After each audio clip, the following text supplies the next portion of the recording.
Your national security advisor, Mike Waltz, keeps his Venmo open so the world and our enemies know who he's passing money back and forth through. And he's decided his defense for including 19 people on a Signal app, including one named Jeffrey Goldberg, the head of the Atlantic magazine, on a secret war plan chat, was that he doesn't know how Jeffrey Goldberg's phone number got into his phone. It just got sucked up by the phone. I don't think he understands phones or suck up. And now you've got Jeffrey Goldberg, the editor-in-chief, going on national news interviews and saying, that's not how that happened. And his denial that he knows me is false. We have liars in the national security apparatus for Donald Trump. And all Donald Trump seems to be concerned about, based on new reporting, is how did Jeffrey Goldberg's phone number end up in Mike Waltz's phone? Yeah, let's get to the bottom of that right here on Legal AF. I'm Michael Popok. All right, Signalgate still burns strong. You know, what happens when every major cabinet level person in the Trump administration responsible for our national security and military decide to go on an insecure app and start talking about secret Israeli supplied intelligence of a human spy on the ground in that region to bomb the Houthis in the Suez Canal area in Egypt.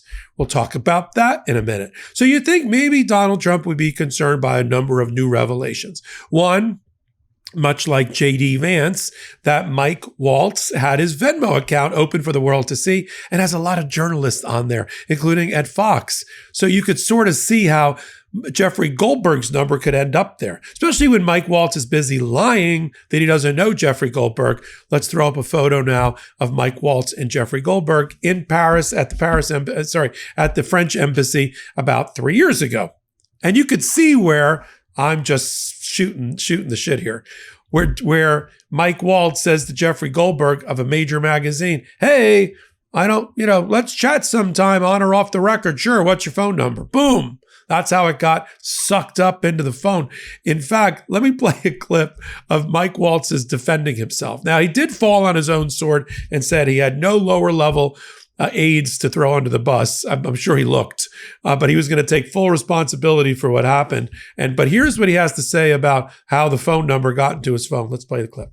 So your staffer did not put his contact information. But how did it end up in your phone? Well, that's what we're trying to figure out. Okay, but that's a pretty big problem. That's what we've got the best technical minds, right? That's disturbing. And that's where, I'm sure everybody out there has had a contact where it was said one person and then a different phone number. But you've never talked to him before, so how's the number on your phone? I'm not an expert in any of this, but it's just curious. How's the number on your phone? Well, if you have somebody else's contact and then somehow it gets sucked in. It gets sucked in. Oh, poor Mike Waltz. His phone is busy sucking up numbers.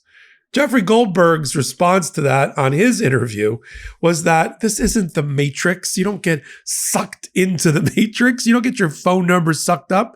And then Jeffrey Goldberg in his interview said a version of Occam's razor, which is the most obvious and reasonable explanation.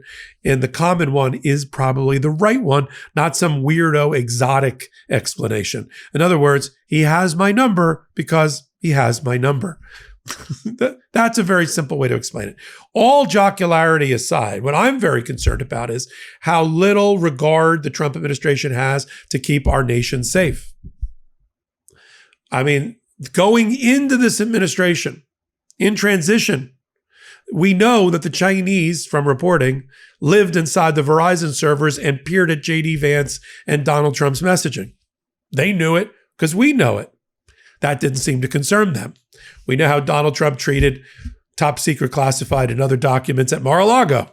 Not well. But think about the human dimension of this. Pilots who are on the tip of the spear of these war plans to attack the Houthis, both current and former pilots, said effectively, the Trump administration is going to get us killed. Because they are revealing days in advance in an insecure way our war plans. Who do you think's flying those planes? American pilots. And the Israelis have a bone to pick with the Trump administration because they have a spy on the ground. I'm not outing the person. This is the reporting. They've got a human asset in that region who gave the location for the Houthis. I hope to God they got him out. Of course, the Trump administration doesn't apologize, doesn't say anything out loud. The Trump administration doesn't even say they're going to stop using the Signal app. That's how callous they are. I hope they change their password. I hope Pete Hegseth no longer uses 12345 as his password. Okay? They haven't even said that. So you got Israeli intelligence that's probably compromised, certainly burnt and compromised and has to get out of the region. You've got Mike Waltz's Venmo account open for everybody to see. And all Donald Trump in some secret meetings, not so secret now, over the weekend that he held with Stephen Miller and Susie Wiles and Sergio Gore and apparently J.D. Vance. Well, his only main question was, how did he get that phone number? Yeah, how did he get that phone number? J.D. Vance apparently stood up for Mike Waltz. Mike Waltz is already sort of a weird duck in that administration anyway. He's a war hawk, more hawkish than Donald Trump is. Donald Trump doesn't want to go to war. He wants to cut a deal. Oh, Putin pissed me off. Cut a deal. China pissed me off. Cut a deal. It's not China pissed me off. Mass tanks along the border. Okay? So old school Republicans like George W. Bush and Cheney and all that, they always want to go to war. Waltz is from that school. Let's go to war with Iran. Yeah. So he's always a little bit on the outs with Trump, but Trump also doesn't want the turmoil and the turnover he had in his first administration because it wasn't good for business. Because all those people, you know, the 3 attorneys general, the 3 heads of the Pentagon, the 4 chiefs of staff, they all went out and wrote books and gave interviews, and he didn't like that. So he's going to grin and bear it, Donald Trump, and hold his nose and keep Mike Waltz in his seat. I assure you, there's not going to be a sacrificial lamb. You'd think Pete Hegseth, you know, with some of the questions that were being asked by the Democrats during the investigation, the hearings about his drinking problems and whether that contributed to his impaired judgment about using the Signal app to communicate about war plans. And just saying like some sort of magical incantation, some sort of Beetlejuice, there's no war plans, there's war plans, that's not war plans. In fact, Senate Democrats are saying that John Ratcliffe, head of the CIA, Tulsi Gabbard, head of the National Defense Intelligence, all 14 of those organizations, and even Mike Waltz lied to the American people and lied to Congress, which is a crime, by the way. But who's going to prosecute it? Who's going to prosecute it when you got Pam Bondi, the political hack, as your attorney general? And Donald Trump's, the rest of his criminal defense team in the Department of Justice? No one.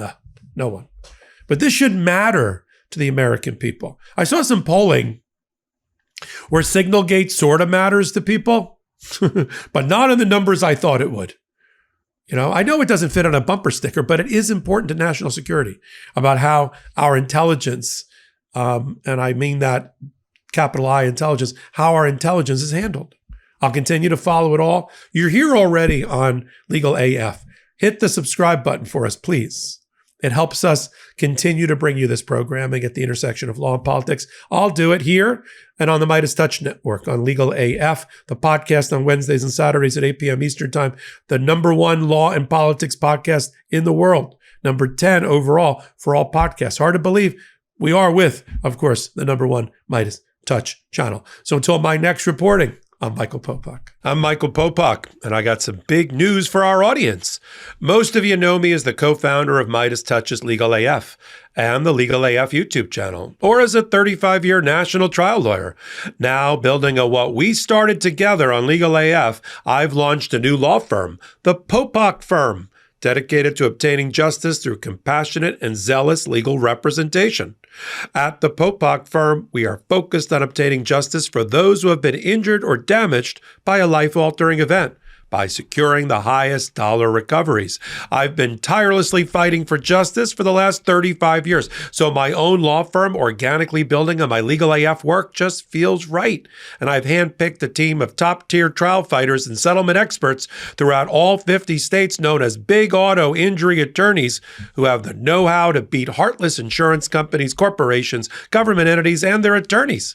Big Auto's attorneys working with my firm are rock stars in their respective states. lawsuits and collectively responsible for billions of dollars in recoveries. So if you or a loved one have been on the wrong side of a catastrophic auto, motor vehicle, rideshare, or truck accident, suffered a personal injury, or been the victim of medical malpractice, employment harassment or discrimination, or suffered a violation of your civil and constitutional rights, then contact the Popok firm today at 1-877-POPOK-AF or by visiting my website at www.thepopokfirm.com and fill out a free case evaluation form. And if we determine that you have a case and you sign with us, we don't get paid unless you do. The Popok firm, fighting for your justice every step of the way.